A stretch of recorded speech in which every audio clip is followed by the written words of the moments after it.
बहुत समय पहले की बात है।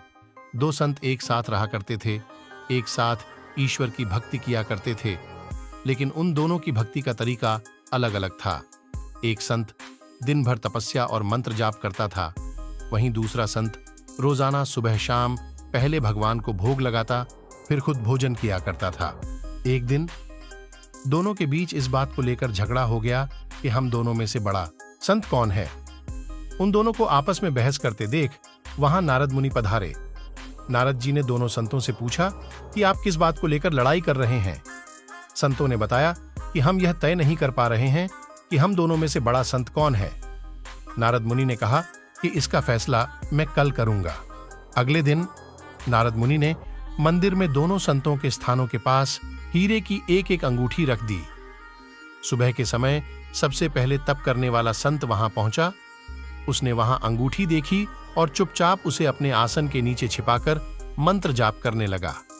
फिर कुछ देर में दूसरा संत भगवान को भोग लगाने वहां पहुंचा। उसने भी हीरे की अंगूठी देखी, लेकिन उसने अंगूठी की ओर बिल्कुल भी ध्यान नहीं दिया। उसने भगवान को भोग लगाया और खाना खाने चला गया। उस संत के मन में बिल्कुल भी लालच नहीं आया, क्योंकि उसे भरोसा था कि भगवान रोज उसके लिए खाने की व्यवस्था जरूर करेंगे। कुछ देर बाद वहां नारद जी पधारे।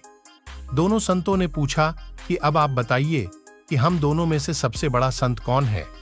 नारद जी ने तपस्या करने वाले संत को खड़ा होने के लिए कहा। जैसे ही वह संत खड़ा हुआ, उसके आसन के नीचे छिपी अंगूठी दिखाई पड़ गई। नारद मुनि ने उससे कहा कि तुमने भक्ति के समय चोरी करने से संकोच नहीं किया, जबकि भोग लगाने वाले संत ने अंगूठी की ओर ध्यान तक नहीं दिया। इस कारण वही संत तुमसे बड़ा है। इसी प्रकार किसी भी इंसान के जीवन में उसकी मेहनत तभी रंग लाती है जब वह उस कार्य को पूरे निस्वार्थ भाव के साथ पूर्ण करता है। अतः अपने जीवन में हमें अपना कर्म करते रहना चाहिए, बाकी कुदरत के ऊपर छोड़ दें। एक न एक दिन आपकी मेहनत का फल आपको जरूर मिलता है।